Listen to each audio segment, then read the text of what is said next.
Hi, my name is Fran Moore with the Prosperity Agenda, and welcome to Coaching Up Close, our mini webinar series designed to work some quick tips into your busy schedule to help you improve your coaching skills.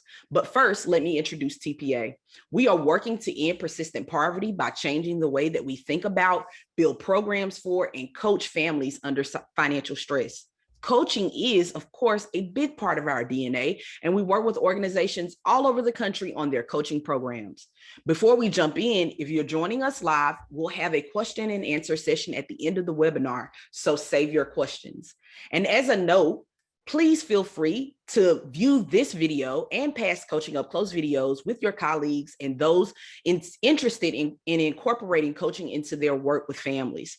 Please visit our website at www.theprosperityagenda.org to register for these upcoming webinars and visit our YouTube page and LinkedIn under the Prosperity Agenda. Now let's get started with our session today that focuses on equitable scaffolding. Scaffolding is a construction and architecture term that describes a temporary structure that is put in place while a building is being erected. The scaffolding is gradually removed as the building is able to stand on its own. In human services, scaffolding describes when a coach provides extra support in the beginning as a participant begins to try a new task or learn a new skill. Over time, and as the participant increases their level of experience and confidence, the support decreases as they gain confidence. With the help of the coach, participants will be able to explore new skills and gain new experiences that may have otherwise been beyond their skill level if they were to do it on their own. This type of exposure is powerful in helping participants unlearn limiting beliefs that may be holding them back about their abilities and even help them explore what else could be possible in their lives. It is important, however, to remember that the more you scaffold with participants, the more important it is to ask for permission to try something new. We know that asking for permission is an important coaching skills. It is a part of our core 4 coaching skills that we ask for permission. Scaffolding isn't about pushing the participant into something that makes them uncomfortable, but more so it's about helping them explore what might be possible in a risk-friendly environment. Otherwise, without the added support in the beginning of the task, they may not be able to complete the task at the end, or the participants' level of trust in themselves could be damaged if we go too far, if we go too fast without asking them what their comfort level is and if we have their permission to move forward. A lack of sufficient support via scaffolding causes frustration and possibly lower self-efficacy for the participant. With scaffolding, the skills they learn and the confidence they build are also transferable toward other tasks and actions as well. So it's not just about what we're doing right now in this moment, but it's about how we begin to think about ourselves and our ability to move forward in the future. Remember that the purpose of coaching is to increase the participants' level of confidence in their ability to make choices and decisions for themselves and their family. Therefore, all of our actions as a coach should be toward that end. We don't want to do anything that could damage their level of confidence in themselves and their ability to make decisions. And so if we ask permission to try something new and the participant at that time says no, it's important that we acknowledge that they made a decision, because that's exactly what we want them to do. We want them to make the choice and feel confident in that choice, recognizing that they may say no at the time, but it is not a no forever. It is just for that moment. They may not be ready for the change today, but it does not mean that that couldn't change tomorrow or as their situation in their life changes. So here are a few tips that could help you provide scaffolded services. You may be saying, well, how do I do it? How do I provide scaffolded services to someone? It's important to remember this. As you provide scaffolded services, you want to use strengths strength spotting to help the participant see their strengths and build their confidence. It's not just good enough for you to see what their abilities are, but we want to out loud name them. We want to say it out loud using the skill of acknowledgement. Remember that the skill of acknowledgement is not about what the participant does, but it is about who the participant is. And so by using the coaching skill of acknowledgement, we can spot those strengths, say them out loud to the participant to help them gain confidence, build their confidence in those strengths, to leverage those strengths to help them improve their opportunities. The second thing is you should more than likely, or I suggest using an I do, we do, you do approach. This approach to goal practice allows the participant to see you model the action, have you support them in carrying out the action, and then eventually expects that they will carry out the task on their own, even if it's not perfect, okay? That's the key. Even if it's not perfect, we want them to get to a point where they feel comfortable enough, and maybe even if they're not necessarily super comfortable, we want them to get to a point where they expect that they'll do this on their own.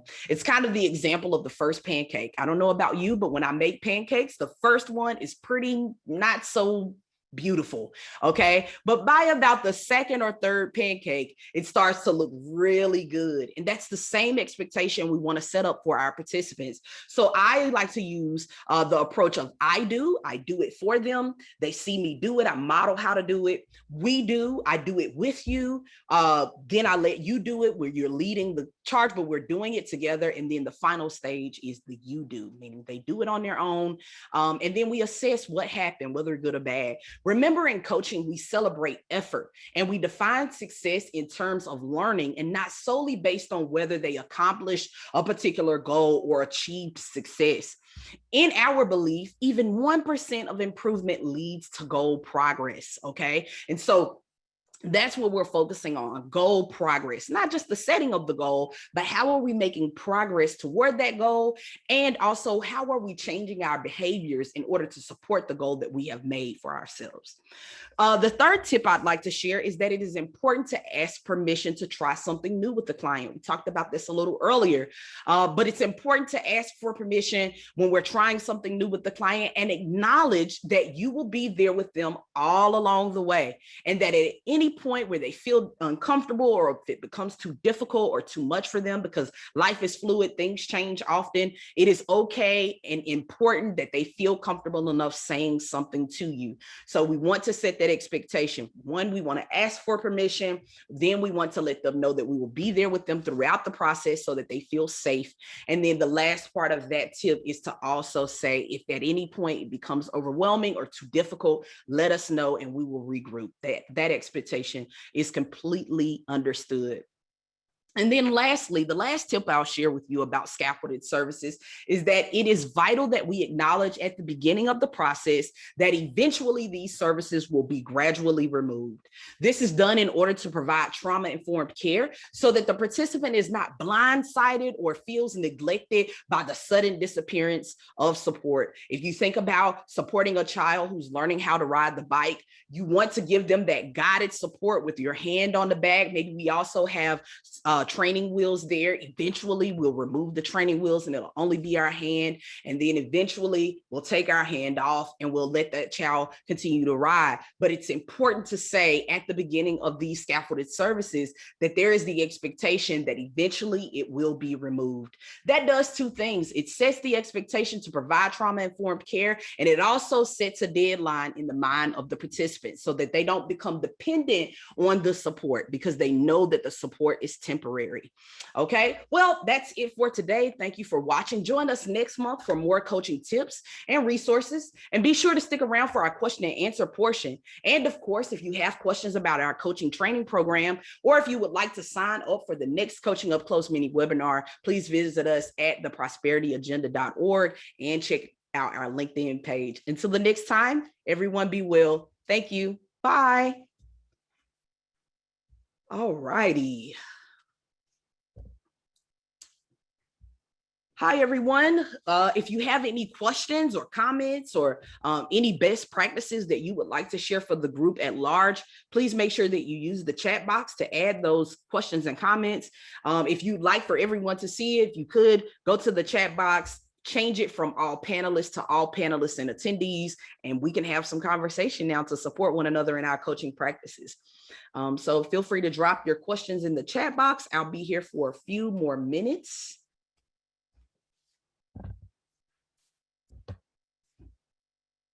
Again, I hope everyone is doing well.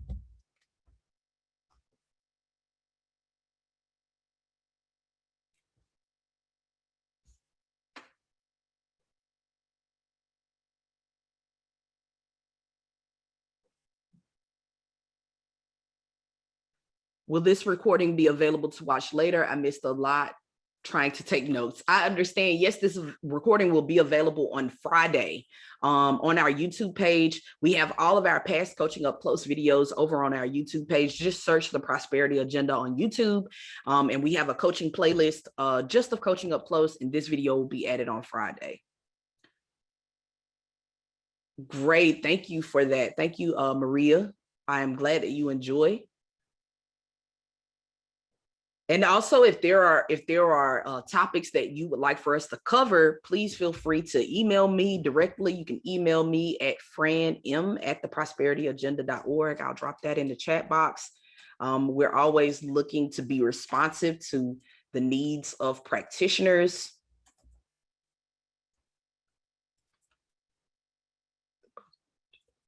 There we go. There's my email address. Let's see here. I'm new to webinar series and I don't have any questions, but this information was very helpful. I look forward to sharing this with my colleagues. Thank you so much. Hi, Shamara. Thank you for joining.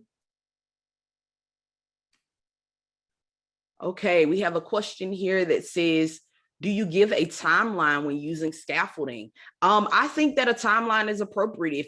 If you believe that you have a timeline, if you can agree upon a timeline for when a goal is happening, if that is a deadline set with that, then I am as in favor of giving as much information in the beginning as possible, because we're not looking to shock anyone or throw anyone into the deep end. We want to give them as much information as possible. That is a principle of trauma-informed care, that our participants feel safe, that they feel a level of trust within their coach, that they are collaborated with along the way, and that they are empowered to do this on their own. And so as much information as you can give in the beginning about what that process might look like, when it might end, maybe that's a program deadline, maybe with this specific type of scaffolding or added support. For instance, if it's a bus pass that they get in order to go to class, it is important to note when that benefit or when that support would end. So as much as possible, give them as much information in the beginning and set that expectation so that they can move accordingly and make the best decision for themselves and their family.